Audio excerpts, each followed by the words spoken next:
ये 2.16 heptane and octane forms an ideal solution. At 373 Kelvin, the vapor pressure of two liquid components are 105.2 kilopascal and 46.8 kilopascal. What will be the vapor pressure of mixture of 26 gram of heptane and 35 gram of octane? देखो easy question है ना? देखो है ना, question क्या है? Easy question है, ठीक है ना? क्वेश्चन नंबर कितना है? 2 पॉइंट कौन सा वाला है? 2 पॉइंट इधर है, ये 16 2.16 है ना? देखो इसमें हमें पी नॉट ए दे रखा है ना, पी नॉट बी दे रखा है, ठीक है, डब्ल्यू ए दे रखा है और डब्ल्यू बी दे रखा है ना, इतने दे रखे है ना। पी नॉट ए कितना दिया है? हाँ 105.2 किलो पास्कल और पी नॉट बी, हाँ देखो उल्टा ले लो, इसको ज्यादा ले लो, इसको कम ले लो, क्योंकि हमने जो फॉर्मूला लिखा है ना उसमें ऐसा है। बाकी कोई फर्क नहीं पड़ता, कोई सा भी ले सकते, लेकिन जो ज्यादा है हम ये मान के चल रहे हैं कि हमारा जो पी नॉट बी है वो ज्यादा है, ठीक है, हम कोई फर्क नहीं पड़ता है, बस ये कि बी इधर भी उसी का बी लेना है ना, ठीक है। तो 105.2 किलो पास्कल ये किसके लिए दे रखा है? हाँ मतलब हेप्टेन है कि हेप्टेन? हेप्टेन मतलब कितना हो गया? C7H16 ये इसके लिए दे रखा है, और उसके लिए 46.8 किलो पास्कल है ना। ये ऑक्टेन दे रखा ना, C8H18, ठीक है, इसके लिए दे रखा। अब ऑक्टेन का वेट कितना दिया है?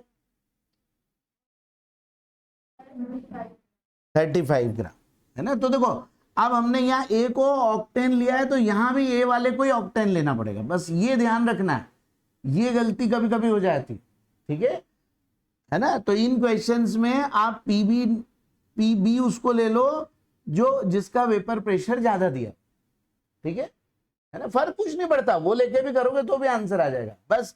लेकिन बी जिसको लिया है, बी हमने हेप्टेन को लिया है, तो डब्ल्यू भी हेप्टेन का ही होना चाहिए, है ना, ये ध्यान रखने का है बस। इसमें डब्ल्यू बी कितना दिया है?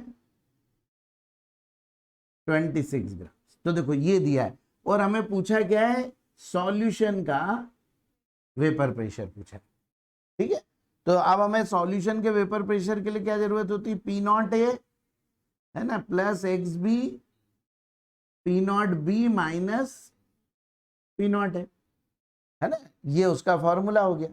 या फिर आपको पता है P A plus P B होता है, उसके प्लेस पे पुट करके निकाल लो। अब हमें मतलब क्या चाहिए? एक्स ए बी चाहिए, है ना। तो एक्स बी क्या होगा? N B by N A plus N B, है ना। तो दिस इज एक्स बी, और एन बी क्या हो जाएगा हमारा? 26 W B upon M M B, मतलब C7H16 कितना होगा इसका?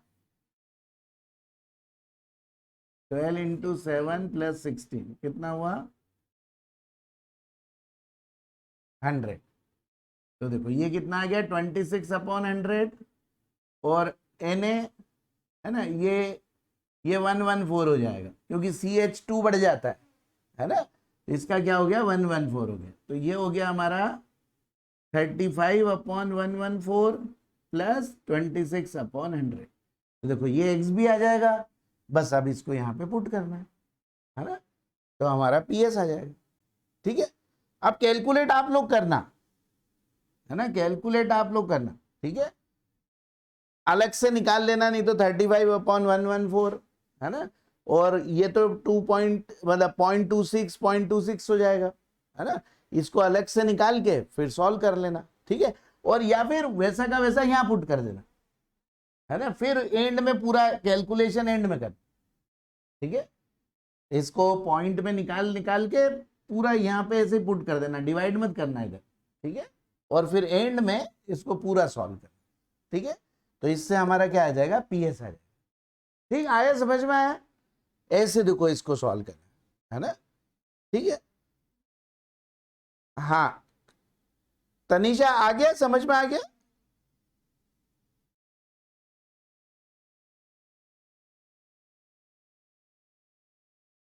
हाँ क्या,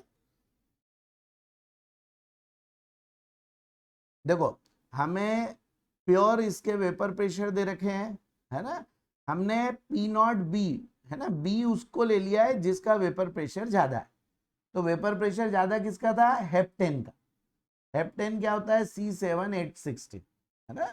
इसका है ना CnH2n+2 होता है अल्केन, तो हमने इसको ज्यादा वाला ले लिया। तो दूसरा अपने आप कम वाला ये हो जाएगा, है ना, कम वाला क्या हो जाएगा, ये हो जाएगा, ठीक है। तो ठीक है, अब हमारा जो हेप्टेन का वेट था उसको हमको क्या लेना है, WB, वो कितना हो गया 26 ग्राम, है ना। ऑक्टेन का वेट हमने WA ले लिया 35 ग्राम। अब हमने फॉर्मूला लगाया, vapour pressure of solution is equal to P0A plus XB, P0B minus P0A, ठीक है। अब हमने XB को अलग से निकाल लेंगे और फिर उसके बाद यहाँ पर पुट कर देंगे। XB क्या होता है, NB upon NA plus NB। तो पहले आप देखो, इसकी जगह आप NB अलग से निकाल लो, है ना, 26/100 तो आ जाएगा 0.26, और NA भी अलग से निकाल लो 35/114। अब ये जो भी आए ये NA हो जाएगा, वो यहाँ पे पुट कर, ठीक है। और फिर इसमें रख के अब देखो P0A की जगह तो हमारा ये आ जाएगा 46.8 प्लस XB की जगह जो भी इसको सॉल्व करके आएगा वो आ जाएगा, और ये आ जाएगा 105.2 माइनस 46.8, है ना। और यहाँ पे जो भी XB है 0.26 अपॉन 35/114 प्लस 0.26, तो इसको ऐसा ले लेंगे तो हमारा ये आ जाएगा, ठीक है।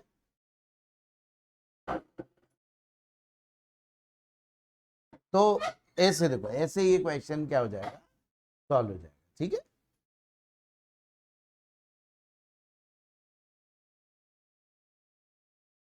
हाँ अब क्वेश्चन नंबर 2.19 वाला जो दे रखा है, ठीक है।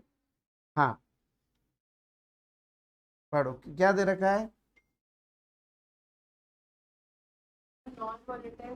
अच्छा ये नहीं, ये नहीं, इसके वो नीचे वाला है क्या, नहीं ये वाला है 2.21, 2.21 है ना। अभी ये वाला पहले कर लो फिर बात। 2.21, हाँ 2 एलिमेंट A और B, ऐसे ये 2 एलिमेंट है, ठीक है। हाँ, दो कंपाउंड बना रहे हैं, एक AB2 है और एक AB4 है, ऐसे दो कंपाउंड बना, ठीक है। हाँ हाँ, इनको मतलब दोनों में सॉल्वेंट, मतलब ए हमारा, मतलब वो जो हम जो WA जो है वो हमारा कितना है 20 ग्राम, ठीक है। ये किसका, बेंजीन, या W बेंजीन ही लिख लो, C6H।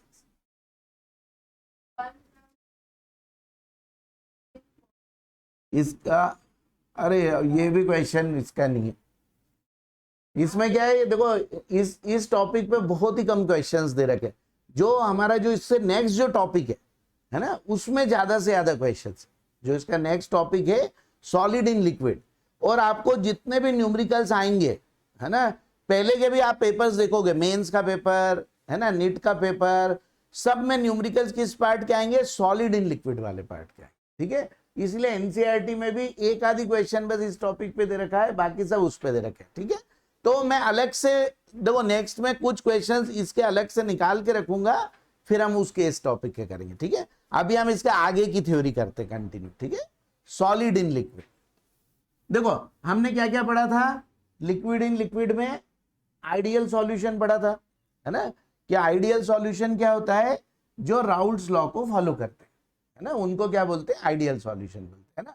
उसके लिए पी ए होता है P not A X A, P B होता है P not B X B, और पी एस होता है P A plus P B, है ना, ठीक है। फिर डेल्टा एच मिक्सिंग 0 होती है, डेल्टा वी मिक्सिंग 0 होती है, लेकिन डेल्टा जी क्या होता है, नेगेटिव, और डेल्टा एस क्या होता है, पॉजिटिव, ठीक है। ये सभी सॉल्यूशंस के लिए डेल्टा जी और डेल्टा एस जो है वो फिक्स है, ठीक है, जो भी चेंज आएगा पहले वालों में आएगा, ठीक है, एच में चेंज आएगा, ठीक है। लेकिन क्या है कि जो आइडियल सॉल्यूशन के लिए जो कंडीशन है, कौन सी condition, A B interaction is equal to A and B B interaction, वो कंडीशन जनरली फॉलो होती नहीं है ना, तो फॉलो नहीं होती, इसलिए ज्यादातर सॉल्यूशंस कैसे हैं, नॉन आइडियल, ठीक है। अब नॉन आइडियल भी कैसे हो गए, दो टाइप के हो गए, है ना, एक पॉजिटिव डिविएशन वाले और एक नेगेटिव डिविएशन वाले। क्यों, क्योंकि दो ही कंडीशन हो सकती है, ए बी इंटरेक्शन ज्यादा हो सकता है ए और बी बी से, और ए बी इंटरेक्शन कम हो सकता है, ठीक है। तो जब ए बी इंटरेक्शन कम होता है तो वो कौन सा होता है, पॉजिटिव डिविएशन होता है। तो ए बी इंटरेक्शन कम होता है तो वेपर में ज्यादा चली जाती है चीजें, है ना, तो इसलिए P A greater than P not A X से हो जाता है, P B greater than P not B X B हो जाता है, ठीक है। डेल्टा एच मिक्सिंग भी क्या हो जाता है, ग्रेटर देन 0, मतलब ये प्रोसेस कैसी होती है, एंडोथर्मिक, है ना, प्रोसेस क्या हो जाती है, एंडोथर्मिक हो जाती है, ठीक है ना। और इससे जो उल्टा होता है उसमें सभी कुछ उल्टा हो जाता है ना, उसमें कम चीज वेपर में जाती है तो पी ए लेस देन वो हो जाता है, लेकिन बॉइलिंग पॉइंट क्या हो जाता है, उसका बढ़ जाता है ना, बस एक ही चीज उल्टी होती, पॉजिटिव डिविएशन में बॉइलिंग पॉइंट डिक्रीज होगा सॉल्यूशन का, है ना, सॉल्यूट और सॉल्वेंट से, और नेगेटिव डिविएशन में बॉइलिंग पॉइंट इंक्रीज होगा सॉल्यूट और सॉल्वेंट से, ठीक है। इसीलिए पॉजिटिव डिविएशन वाले कैसा एजियोट्रॉप बनाते हैं, मिनिमम बॉइलिंग एजियोट्रॉप, है ना, और नेगेटिव डिविएशन वाले कैसा बनाते हैं, मैक्सिमम बॉइलिंग एजियोट्रॉप। एजियोट्रॉप क्या होते हैं, जिनका बॉइलिंग पॉइंट सेम हो जाता है, जिसमें सॉल्यूट और सॉल्वेंट का बॉइलिंग पॉइंट सेम हो जाता है, ऐसे कंपोजिशन को हम क्या बोलते हैं, एजियोट्रॉप बोलते हैं। और उसके लिए कंडीशन क्या होना चाहिए, X A is equal to Y होना चाहिए और X B equal to Y भी होना चाहिए। तो और भी कर सकते हैं, जैसे X A is equal to Y, Y क्या होता है, पी ए, है ना, P A upon P S, है ना, वाई हमारा कैसे आता है, P A upon P S से आता है, या फिर P not A X A upon P S. तो देखो यहाँ पे P not A P S के बराबर आ जाएगा, एक्स से एक्स से कैंसिल हो जाएगा, ठीक है। और एक्स बी के लिए भी करेंगे तो एक्स बी क्या हो जाएगा, P B upon P S, या P not B upon P S into X B.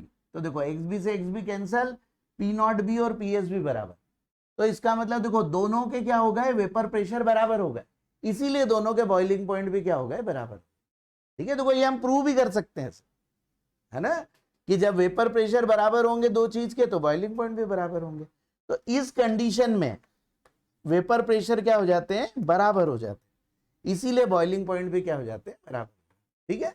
तो मैथमेटिकली ये हम शो भी कर सकते हैं, ठीक है ना, नहीं तो ऐसे हमको ये लगेगा ना क्यों इसी कंडीशन में हुआ, तो बिकॉज ऑफ दिस, है ना, कि इस कंडीशन में क्या हो जाता है, उनके वेपर प्रेशर इक्वल ही हो जाते हैं, है ना, पीएस जो पीएस का वेपर प्रेशर होता है वही उनके इंडिविजुअल भी हो जाते हैं, है ना, इसलिए क्या हो जाता है, बॉइलिंग पॉइंट क्या हो जाते हैं, बराबर हो जाते हैं। लेकिन पॉजिटिव डिविएशन वाले में बॉइलिंग पॉइंट क्या होंगे, पहले से कम, है ना, उनके प्योर से, हाँ, क्योंकि वेपर प्रेशर बढ़ा है, और नेगेटिव डिविएशन वाले में पहले से ज्यादा, है ना, क्योंकि उनका वेपर प्रेशर घटा, ठीक है।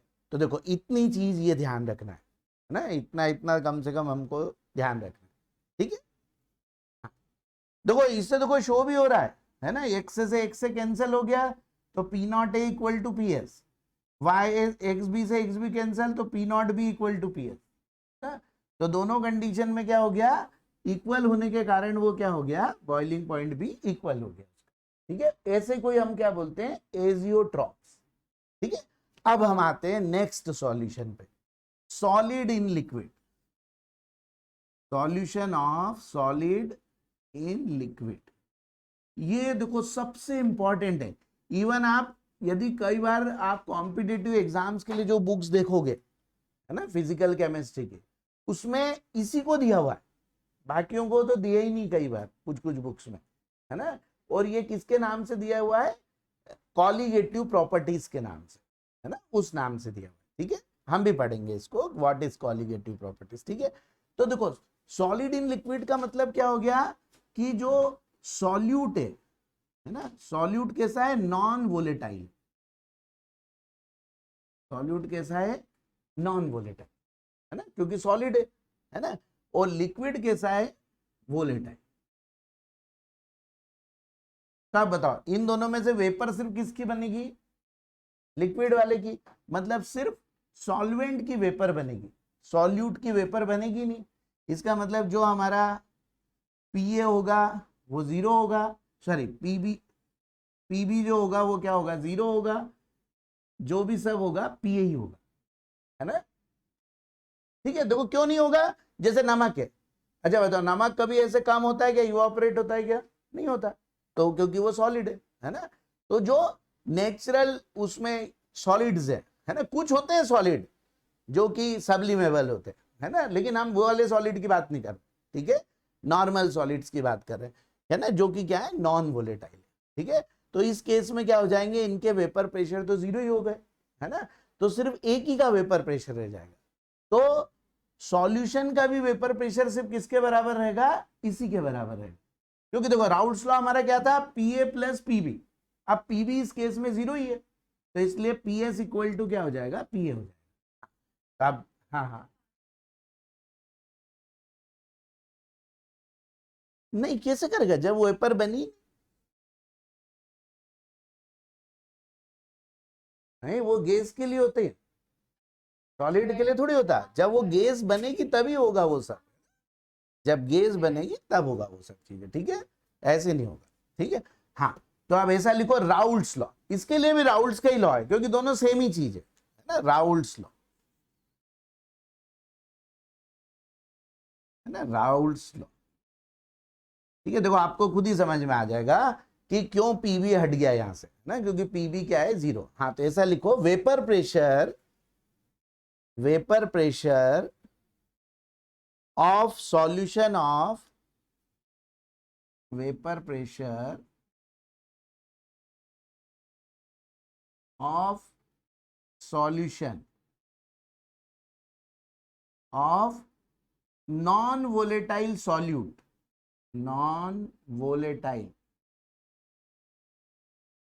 सॉल्यूट इन volatile solvent,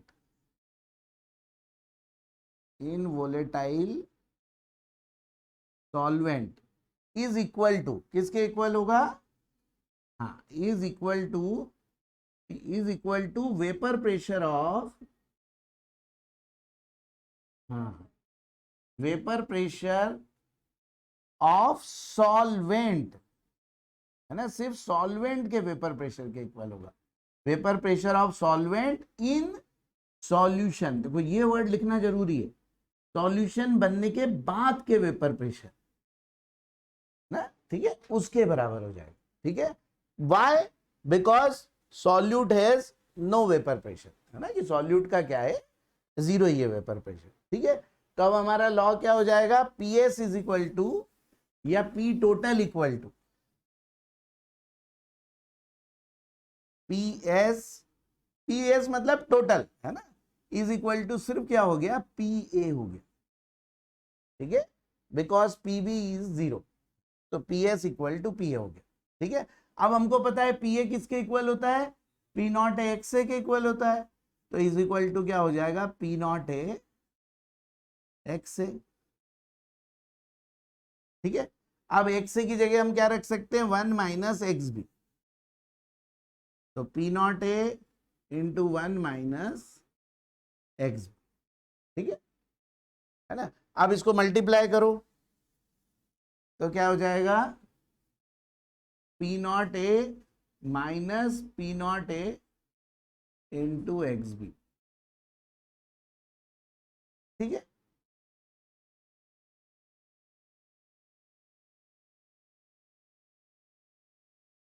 है ना। अब हम इस PS को वो साइड ले जाते हैं और इस को इधर ले आते हैं। तो अब ये क्या हो गया, ये भी पॉजिटिव हो जाएगा, P0 A XB is equal to P0 A minus PS।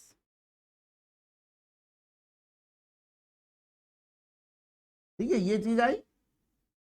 आप लोग इसको उल्टा करके भी लिख लो, P0 A minus PS is equal to P0 A XB। ठीक है, तो अब देखो P0 A वेपर प्रेशर है, vapour pressure is always positive, XB mole fraction है, mole fraction is always positive, तो ये टर्म क्या है, पॉजिटिव। ठीक है, अब बताओ ये टर्म पॉजिटिव कब आएगी, जब ये बड़ा होगा कि ये P0 A, है ना। P0 A मतलब vapour pressure of pure solvent, है ना, और PS vapour pressure of solution. इसका मतलब क्या हुआ, जब सॉल्वेंट में हमने कोई सॉलिड को के साथ सॉल्यूशन बनाया तो उसका वेपर प्रेशर क्या हो गया, कम हो गया। नहीं, जीरो नहीं हुआ, कम हो गया, कम आया ना, ये जीरो का सॉलिड का नहीं होता ना, लेकिन जो लिक्विड में जिसका डाला उसका तो है, उसका कम हो गया पहले से। देखो जैसे जैसे देखो जैसे जैसे यहाँ पे वाटर है बहुत सारा, ठीक है, अब इस वाटर की कुछ कुछ कुछ कुछ वेपर्स है, ठीक है ना। अब इसमें हमने क्या कर दिया, NaCl डिजोल्व कर दिया। ठीक है, तो अब इस लॉग, ये देखो मैथमेटिकली हमको ये पता चला कि जब हम NaCl डिजोल्व कर देते हैं तब लिक्विड से वेपर में जाने की क्वांटिटी कम हो जाती है ना। इसका मतलब कुछ वेपर वापस से क्या हो जाएगी, जब लिक्विड बनेगी तो वो वापस जा ही नहीं पाएगी। तो इसका मतलब क्या हो गया, ये वेपर प्रेशर पहले से डिक्रीज हो गया। सिर्फ इतना हुआ, है ना, क्योंकि लिक्विड का तो होगा, है ना, लेकिन उस लिक्विड में यदि कोई सॉलिड डिसॉल्व कर देंगे तो वेपर प्रेशर उसका कम हो जाएगा, है ना। उसी को हम सॉल्यूशन का वेपर प्रेशर बोल रहे हैं। एक्चुअली में वो है किसका, सॉल्वेंट का, है ना, सॉलिड डिसॉल्व करने के बाद का, लेकिन वो सॉल्यूशन भी वही है ना, क्योंकि सॉल्यूट का तो वेपर प्रेशर है ही नहीं। तो इसका मतलब जब भी हम किसी सॉलिड को किसी लिक्विड में डिसॉल्व करते हैं तो उसके वेपर प्रेशर क्या हो जाते हैं, डिक्रीज हो जाते हैं। देखो एक्चुअली में रीजन क्या है डिक्रीज होने का, कि ये जो NaCl जब हमने डाला तो कुछ NaCl सरफेस पे भी होगा, है ना, कुछ अंदर गया, कुछ होमोजीनियसली डिसॉल्व हुआ, तो कुछ ऊपर है कुछ नीचे। तो सरफेस से जो मॉलिक्यूल वाटर के डायरेक्ट कांटेक्ट में थे एयर के, उससे कम वाटर मॉलिक्यूल कांटेक्ट में आएंगे, तो अब जो इवापोरेशन की रेट है वो कम हो जाएगी, है ना, इसलिए वेपर प्रेशर डिक्रीज हो जाएगा। तो रीजन वो है, मगर मैथमेटिकली हमको ऐसे पता चल गया कि ऐसा होना जरूर होना चाहिए, है ना। लेकिन रीजन क्या है, वो ये रीजन है कि सरफेस पे कुछ सॉलिड के मॉलिक्यूल्स भी रहेंगे, तो अब उसको लिक्विड को कम सरफेस एरिया मिल रहा है ना, इसलिए वो क्या हो जाएगा। हाँ, वो फिजिक्स के अकॉर्डिंगली फिर हम उससे डील करें। ठीक है, यहाँ पे क्या हुआ है कि हम कि evaporation is a surface phenomena, है ना, तो उस सरफेस पे कुछ कुछ जगह पर सॉलिड आ गया है, इसलिए क्या हो गया, इवापोरेशन होना थोड़ा सा कम हो गया। ठीक है, इसलिए वेपर प्रेशर क्या हो गया, डिक्रीज हो गया। ठीक है, अब आपको तो ये पता ही है वेपर प्रेशर से बहुत सारी प्रॉपर्टीज रिलेटेड होती है, तो उन सब प्रॉपर्टीज पे फर्क पड़ जाएगा। ठीक है, हाँ खैर पहले तो अब हम इसको करते हैं। तो देखो इससे हमको क्या पता चल गया, this is positive, it means that P0 A should be greater then PS। हाँ तो ऐसा लिख लो, है ना, हाँ इट मींस दैट, सबको समझ में आया ना, तनिषा समृद्धि आए समझ में,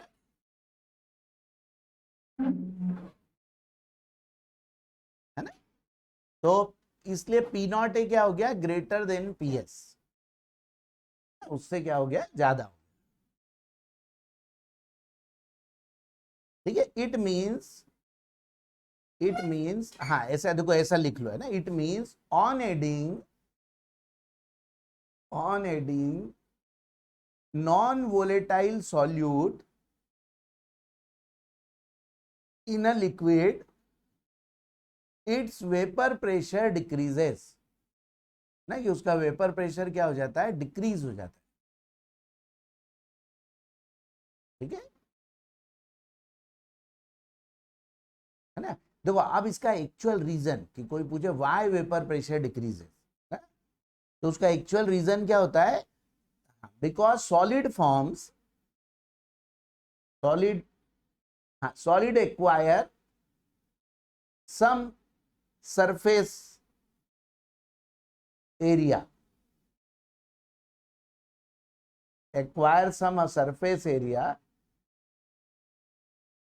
over liquid, है ना. So the evaporation of liquid decreases, है ना. उसका इवापोरेशन क्या हो जाएगा, कम हो जाएगा. ठीक है, इसलिए क्या हो जाएगा, दैट्स व्हाई वो क्या होगा, डिक्रीज होगा. ठीक है, मैथमेटिकली फिर ऐसे शो कर देंगे हम, मैथमेटिकली ऐसे आएंगे. ठीक है, तो देखो अब क्या हो गया, ये जो है इसको हम क्या बोलते हैं, lowering in vapour pressure. This is lowering in vapour pressure. P not A minus P S, ये क्या है, लोअरिंग इन वेपर प्रेशर.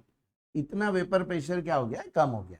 ठीक है, तो हम इसको डेल्टा पी लिख लेते हैं, डेल्टा पी, है ना, change in vapour pressure.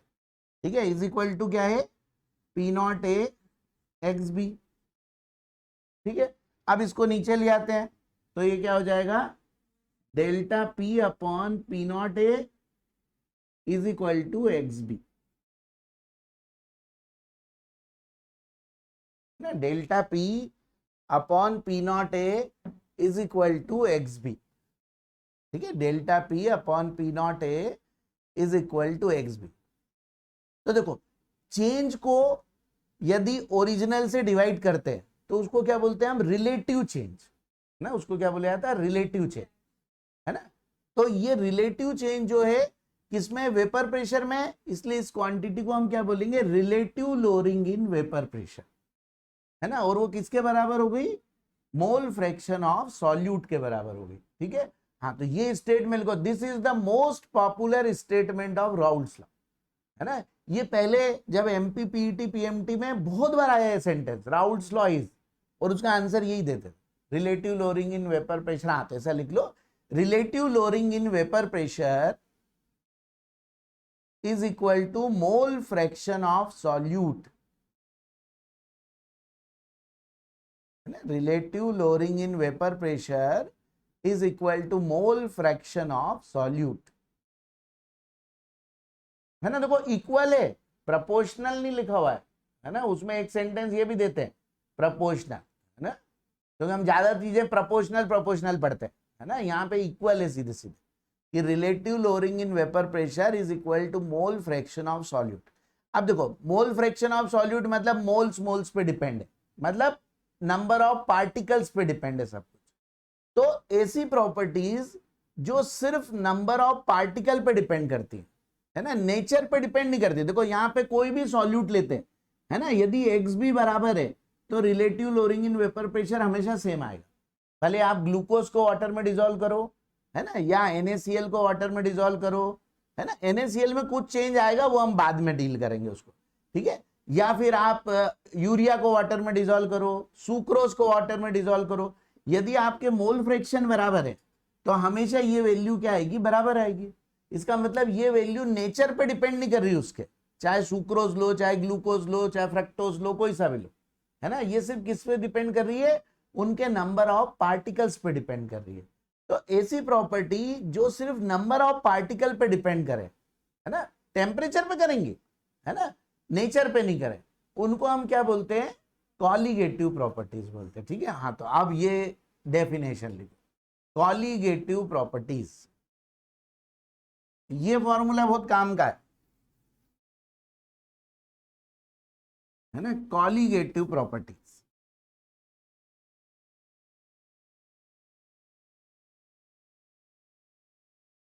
Colligative properties means those properties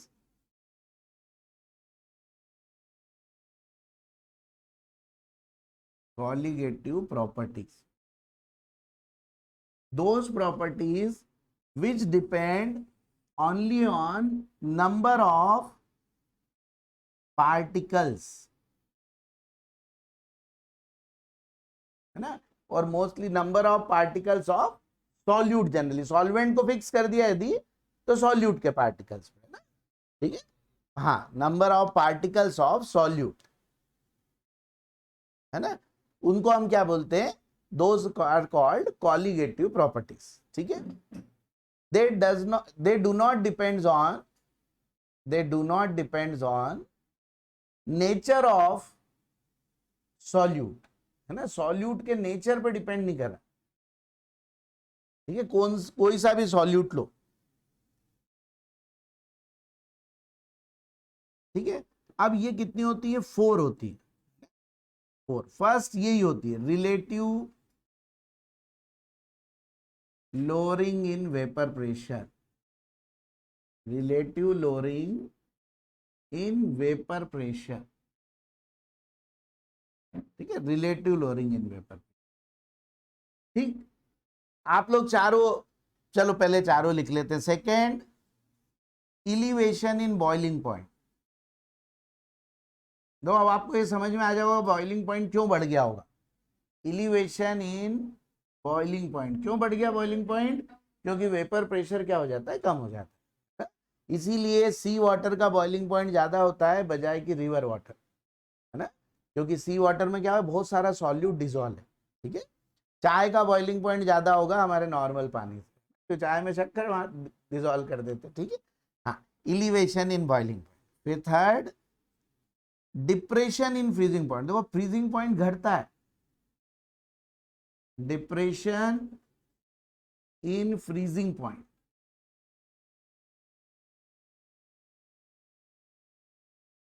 मतलब यदि आपने नमक मिला पानी रखा तो वो देर से फ्रीज हो पाए, है ना, उसको और कम टेम्परेचर, देर का मतलब कम टेम्परेचर चाहिए, तब वो फ्रीज होगा, है ना, बजाय कि नॉर्मल वाटर, ठीक है। इसका मतलब ये है डिप्रेशन इन फ्रीजिंग पॉइंट, ठीक है, कि 0 पे जो होता है वो -2 -4 ऐसे पे हो जाएगा, ठीक है। हाँ, अब ये देखो, इसके लिए हमको इसकी जब डेफिनेशन पढ़ेंगे ना तो फिर और अच्छे समझ में आए फ्रीजिंग पॉइंट की डेफिनेशन। फिर लास्ट, है ना, कौन सा होता है, ऑस्मोटिक प्रेशर, है ना, ये थोड़ा बहुत बायो में पढ़ते भी है, ऑस्मोसिस, ऑस्मोटिक प्रेशर, ठीक है। ऐसे these are the 4 colligative properties, ठीक है। ऑस्मोटिक प्रेशर देखो, एक्चुअली में हम वैसे एक एक करके सब डील करेंगे। वैसे होता क्या है, थोड़ा सा चलो, जैसे होता क्या है, यदि जैसे हम एक सेमी परमिएबल मेम्ब्रेन है, यदि कोई सेमी परमिएबल मेम्ब्रेन, है ना, तो उसमें यदि हमने एक तरफ क्या रखा, मान लो, हाँ, कि मतलब एक तरफ हमारा सॉल्यूशन है और एक तरफ मान लो हमारा प्योर सॉल्वेंट, प्योर सॉल्वेंट, ठीक है। मान लो यहाँ पे हमारा सिर्फ वाटर है ना, और यहाँ पे हमारा क्या है, वाटर प्लस शुगर, है ना, ये 2 चीजें, ठीक है, और बीच में एक सेमी परमिएबल मेम्ब्रेन लगा, तो इसमें से क्या होने लग जाता है, net flow, semi permeable membrane से सॉल्यूट पास नहीं होता है, सिर्फ सॉल्वेंट पास होता है, सॉल्वेंट के पार्टिकल सॉल्यूट से भी छोटे होते हैं ना, तो उससे सिर्फ सॉल्वेंट पास होता है। तो इस केस में क्या होता है कि जिसका कॉन्सेंट्रेशन कम है ना, उधर से ज्यादा कॉन्सेंट्रेशन की तरफ क्या होने लग जाएगा, ये आने लग जाएगा, क्या, सॉल्वेंट। इस प्रोसेस को बोलते हैं ऑस्मोसिस। हाँ, नहीं, गलत नहीं है, सही है, हम इसको प्रूव भी करेंगे कि क्यों सही है। नहीं, प्रेशर की बात नहीं कर रहा हूं मैं कॉन्सेंट्रेशन की बात कर, लोअर कॉन्सेंट्रेशन से हायर की तरफ जाता है, कि देखो क्यों जाएगा, देखो हमने अभी क्या पढ़ा कि सॉल्यूट मिलाने पर वेपर प्रेशर कम हो जाता है, तो वेपर प्रेशर कम हो गया तो इधर प्रेशर लो हो गया, है ना, इधर प्रेशर ज्यादा है, इसलिए इधर से इधर जाता है, रीजन है बिल्कुल साफ साफ, है ना, higher pressure to lower pressure ही जाता है, लेकिन lower concentration to higher concentration, इसका तो कॉन्सेंट्रेशन अभी 0 ही हो गया क्योंकि इसमें सॉल्यूट है ही नहीं, तो वाटर इधर से इधर जाएगा, जब तक जाएगा जब तक कि मतलब उतना ही लगभग बराबर कॉन्सेंट्रेशन नहीं हो जाए, तब तक जाता रहेगा, और वो भी नेट फ्लो होता है, थोड़ा बहुत इधर से इधर भी जाता है लेकिन नेट इस तरफ होता है, ठीक है। इस प्रोसेस को बोलते हैं ऑस्मोसिस। और अब हम इधर का प्रेशर कम है, तो इधर यदि हम प्रेशर लगाएं, एक्सटर्नल प्रेशर, तो धीरे धीरे क्या होगा, ये फ्लो धीरे होते जाएगा और एक समय ऐसा आ जाएगा जब दोनों तरफ के प्रेशर बराबर हो जाएंगे तो ये फ्लो रुक जाएगा। उसके लिए हमको जितना एक्सेस प्रेशर लगाना पड़ा उसको हम क्या बोलते हैं, osmotic pressure. That pressure is called osmotic pressure. ठीक है, हाँ, तो उसको हम बोलते हैं, हम इसका फॉर्मूले वगैरह फिर पढ़ेंगे, है ना, उसको लास्ट में ही पढ़ते हैं, लाइन से पढ़ते जाते हैं, ठीक है ना। तो ऐसे इसको बोलते हैं ऑस्मोटिक प्रेशर, बहुत काम की चीज होती है। अब इससे ज्यादा प्रेशर लगा दो तो उल्टा होने लग जाएगा, इधर से पानी इधर जाने लगेगा, नेट फ्लो।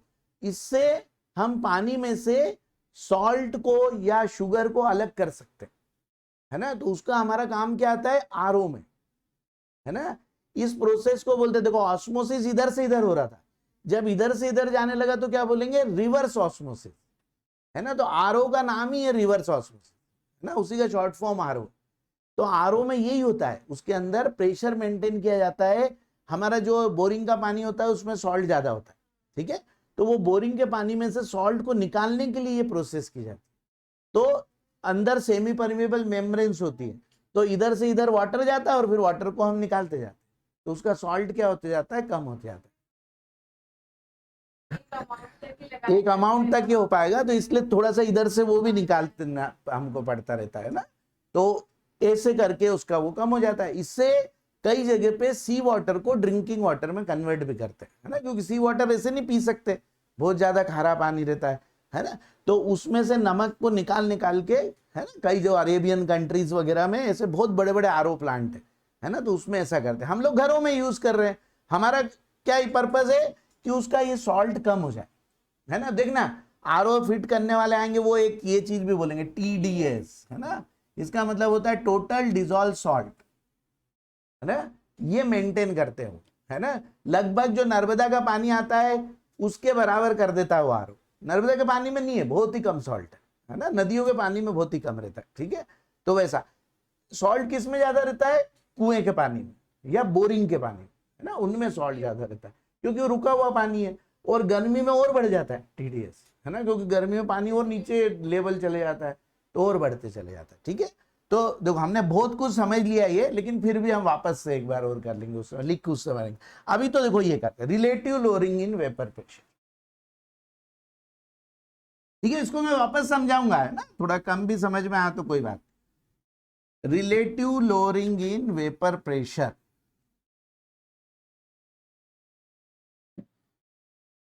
क्योंकि हमने इसका थोड़ा फॉर्मूला कर रखा है ना, इसलिए आगे कर। तो relative lowering in vapour pressure तो हमको पता ही हो गया, delta P upon P not A is equal to X B. भले इसमें एक लाइन ऐसी लिख लो, on adding non volatile solute, on adding non volatile solute vapour pressure of liquid solvent decreases, है ना, वो क्या हो जाता है, डिक्रीज हो जाता है, ठीक है। और बाय राउल्ट्स लॉ ये हमारा आ जाता है, ये relative lowering in vapour pressure is equal to mole fraction of solute. देखो आपको एग्जाम में आए तो वो लिख के करना, है ना, relative lowering in vapour pressure is equal to mole fraction of solute. अब हमने कर रखा है इसलिए हमने उसको डायरेक्ट ले लिया। अब देखो, अब इससे जितनी भी ये कॉलिगेटिव प्रॉपर्टीज होती है, इनका एक यूज होता है मोलर मास ऑफ सॉल्यूट को निकालने में भी, ठीक है। इसको लिख सकते हैं हम एक्स बी को N B upon N A plus N, ठीक है।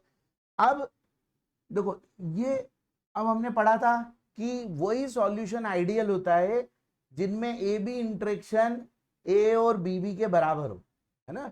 तो इसका मतलब कि क्या होता है कि यदि हम सॉल्यूट कम डालें तब तो ये कंडीशन हो पाती है, यदि हमने सॉल्यूट की क्वांटिटी बढ़ाई तो फिर ये क्या होने लगता है, सॉल्यूट और सॉल्वेंट में इंटरेक्शन चालू हो जाता है, ठीक है, तो वो आइडियल सॉल्यूशन नहीं रह जाएगा। तो इसका मतलब क्या होगा कि हमको आइडियल सॉल्यूशन के लिए क्या चाहिए, सॉल्यूशन बहुत ही क्या होना चाहिए, डाइल्यूट होना चाहिए। और हम यहां पे सब आइडियल पढ़ेंगे, है ना। हाँ, तो ऐसा लिखो, for ideal solution, for ideal solution solute quantity should be very less, बहुत ही कम होना चाहिए, मतलब जो NB होना चाहिए it is much much less than NA, ये इससे बहुत कम होना चाहिए, ठीक है, तभी वो सॉल्यूशन राउल्ट्स लॉ को फॉलो कर पाएगा, ठीक है। तो अब यदि NB बहुत कम है NA से तो हम इसको निग्लेक्ट भी कर सकते हैं, है ना, NB plus NA is nearly equal to क्या हो जाएगा, NA हो जाएगा, ठीक है। तो देखो अब हमारा फॉर्मूला क्या हो जाएगा, NB बाय NA, इस फॉर्मूले का यूज करना है हमें न्यूमेरिकल्स, ठीक है, इस NB को नीचे से हटा देना, ठीक। हाँ, ऐसा क्वेश्चन यदि आपको आ गया कि जैसे जिसमें दे रखा है कि 10 ग्राम मान लो वो है सॉल्वेंट है ना, और दे दिया 5 ग्राम क्या है, सॉल्यूट है, तब नहीं हटाना, है ना, तब फिर उसको रखना। लेकिन आपको 99% क्वेश्चन में ऐसा होगा कि 500 ग्राम सॉल्वेंट है और 2 ग्राम सॉल्यूट है ना, तो ऐसे क्वेश्चंस में हम हटा देंगे, 100 ग्राम है और 2 ग्राम है तो भी हटा देंगे, ठीक है। तो हमें बोर्ड के पर्पज में तो इसको बिल्कुल हटा के ही करना है, मोस्टली मेंस में निट में भी इसको हटा के करते हैं, ठीक है ना। सिर्फ एडवांस में कभी कभी ऐसा होता है कि वो ऐसा क्वेश्चन देते हैं कि आपको इसको लेते हुए करोगे तो आंसर एग्जैक्ट आए, ठीक है। प्रॉब्लम कुछ नहीं, बस कैलकुलेशन में फर्क पड़ता है। अब देखो, अब इसको हम क्या लिख सकते हैं, WB अपॉन MMB, और इसको क्या लिख सकते हैं, WA अपॉन MMA। MMB मतलब मोलर मास ऑफ सॉल्यूट और MMA मतलब मोलर मास ऑफ सॉल्वेंट, ठीक है। अब MMB को एक तरफ कर लो, बाकी सबको दूसरे साइड ले, है ना। तो देखो क्या हो जाएगा, पहले देखो, अच्छा चलो, delta P upon P0A is equal to WB upon MMB into MMA upon WA, या फिर MMB इक्वल टू, हाँ क्या क्या आ जाएगा, 2 MMA/W। हाँ ये तो, हाँ WB तो ऐसा ही रहेगा इंटू MMA इंटू P0A, है ना, ये भी तो आ जाएगा, upon delta P into WA, ऐसे, ठीक। इस फॉर्मूले पर बेस्ड क्वेश्चन जो अभी हमने उसमें पढ़ रहे थे ना क्वेश्चन, वो सब इन फॉर्मूले पे बेस्ड क्वेश्चन, ठीक है ना। तो ऐसे अब हम इसको कर सकते हैं, ठीक है। चलो एक क्वेश्चन करते ही हैं इसको, ठीक है। हाँ, ये फॉर्मूला लिख लो सबसे एंड में,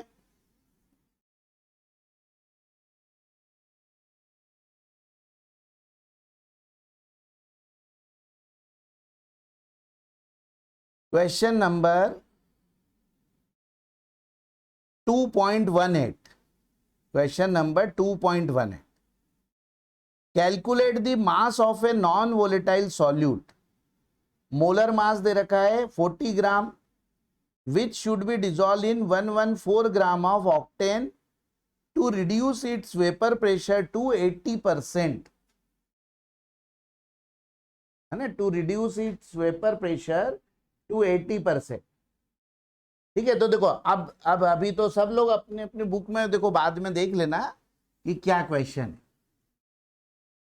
देखो अब इसमें क्या लिखा हुआ है, कैलकुलेट द मास ऑफ, है ना, नॉन वोलेटाइल सॉल्यूट, NA की जगह ये लिख लिया ना WA अपॉन MMA, उसके प्लेस पे हम नहीं, ठीक है। हाँ, तो देखो अब हमारा क्या है, क्वेश्चन नंबर 2.18, है ना, इसमें क्या दे रखा है, WB हमें कैलकुलेट करना, ठीक है, मोलर मास दे रखा है MMB। तो सबसे पहले ये जरूर लिखना, है ना, गिवन क्या क्या है ना, मोलर मास क्या होता है, ग्राम पर मोल में होता है ना, 1 मोल का मास, ठीक है ना। फिर क्या दे रखा है हमें कि 114 ग्राम ऑक्टेन में डिसॉल्व किया है इसको, है ना, तो मतलब WA कितना हो गया, 114 ग्राम, और MMA कितना हो गया, ऑक्टेन, ऑक्टेन क्या होता है, C8H18, इसका देखो अभी हमने निकाला था, कितना आया था, 8 × 12 + 18, कितना आएगा, इतना ही आ जाएगा, 114, ठीक है, ये हो गया MMA, ठीक है। और अब हमें क्या दे रखा है, इसका जो वेपर प्रेशर है वो 80% हो गया है, रिड्यूस होके कितना हो गया, 80% हो गया। तो आप ओरिजिनल कितना मान लो, P not A equal to 100 मान लो, है ना। तो पी ए या पी एस कितना हो जाएगा, है ना, वो कितना हो जाएगा हमारा 80, है ना। नहीं, पी एस तो 80 हुआ, 80% हो गया है, डेल्टा पी हो गया 20, है ना, डेल्टा पी क्या हो गया 20, ठीक है। बस आप देखो, आप ये डायरेक्ट आप ये वाला फॉर्मूला चाहो तो ये लगा दो, एम एम, ये वो ये वाला लगा दिया हमने, delta P upon P not A is equal to W B upon M M B into M M A upon W, ठीक है। आप वैल्यूज पुट करो, है ना, आंसर आ जाएगा, ठीक है। डब्ल्यू भी निकालना है। तो देखो क्वेश्चंस को बस देखो समझना है ना, कि क्वेश्चन को समझना है, ठीक है। हमको क्या दे रखा था, reduce its vapour pressure to 80%, मतलब जब सॉल्यूशन बन गया तो उसका वेपर प्रेशर कितना हो गया 80, यदि ओरिजिनल कितना था 100, ऐसे हो गया।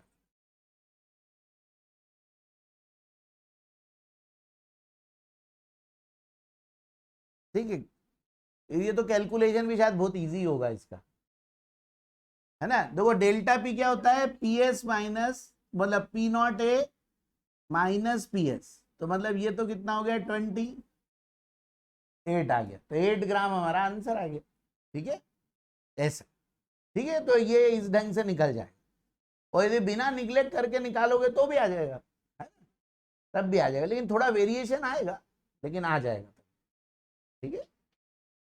तो देखो ये ध्यान रखना है ना, ऐसे करना है क्वेश्चन। जैसे चलो एक और क्वेश्चन करते, 2.15, 2.15, ठीक है।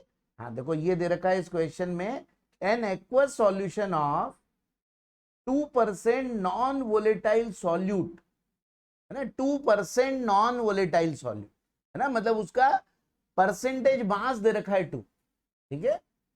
2% non volatile solute exert a pressure of 1.004 bar, exert a pressure of 1.004 bar at the normal boiling point of solvent, ना, कि जो सॉल्वेंट का नॉर्मल बॉइलिंग पॉइंट होता है उस समय उस सॉल्यूशन का वेपर प्रेशर कितना है 1.004 बार है, ठीक है। तो देखो अब इसका देखो, अभी है ना 2.15, ठीक है, क्या 18 है ना, 2.15। देखो हमको क्या दे रखा है 2% नॉन वोलेटाइल सॉल्यूट, तो आप डब्ल्यू भी कितना मान लो 2 ग्राम, तो डब्ल्यू ए कितना हो जाएगा 100 माइनस 2 ना, कितना हो जाएगा 98 ग्राम, मतलब 100 ग्राम में 2 ग्राम क्या हो गया, सॉल्यूट हो गया, 2% का मीनिंग ये हो गया, ठीक है। अब उन्होंने बोला है कि ये जो सॉल्यूशन है ये कितना वेपर प्रेशर एक्सर्ट कर रहा है, इतने बार, ठीक है, और ये काहे पर है, नॉर्मल बॉइलिंग पॉइंट पर है ना, नॉर्मल बॉइलिंग पॉइंट पर। अच्छा बताओ, नॉर्मल बॉइलिंग पॉइंट पर वेपर प्रेशर कितना होता है, तो मैंने बॉइलिंग पॉइंट बताया था कि बॉइलिंग पॉइंट पर सब लिक्विड का वेपर प्रेशर कितना होता है, किसके बराबर होता है,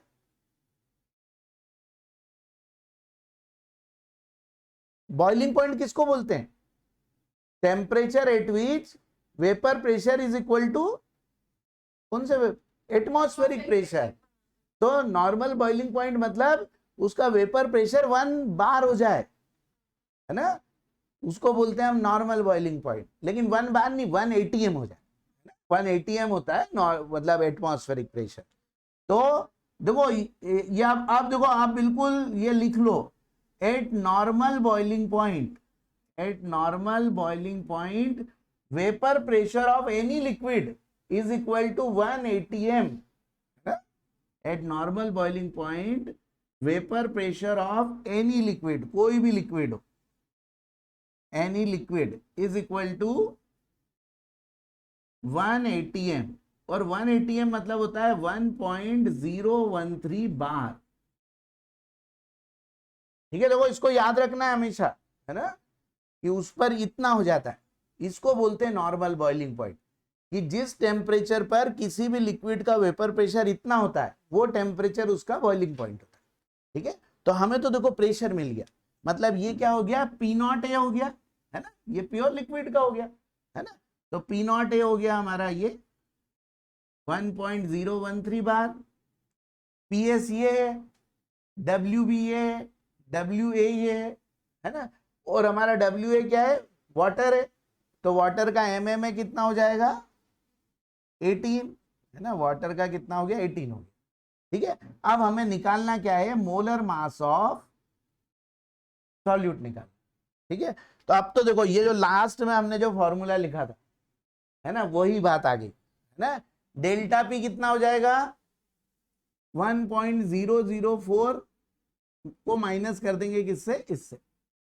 देखो यहां भी देखो घट गया ना वेपर प्रेशर, ना कम ही आना चाहिए सॉल्यूशन का वेपर प्रेशर, सॉल्यूट से ज्यादा नहीं होना चाहिए। होता है एक आध कंडीशन ऐसी हो जाती, कभी कभी होता है वो, लेकिन अलग टाइप, है ना, वो हम एंड में लिखेंगे ऐसी एक आध चीज। ठीक है, कॉम्पिटिटिव में कभी कभी आती है।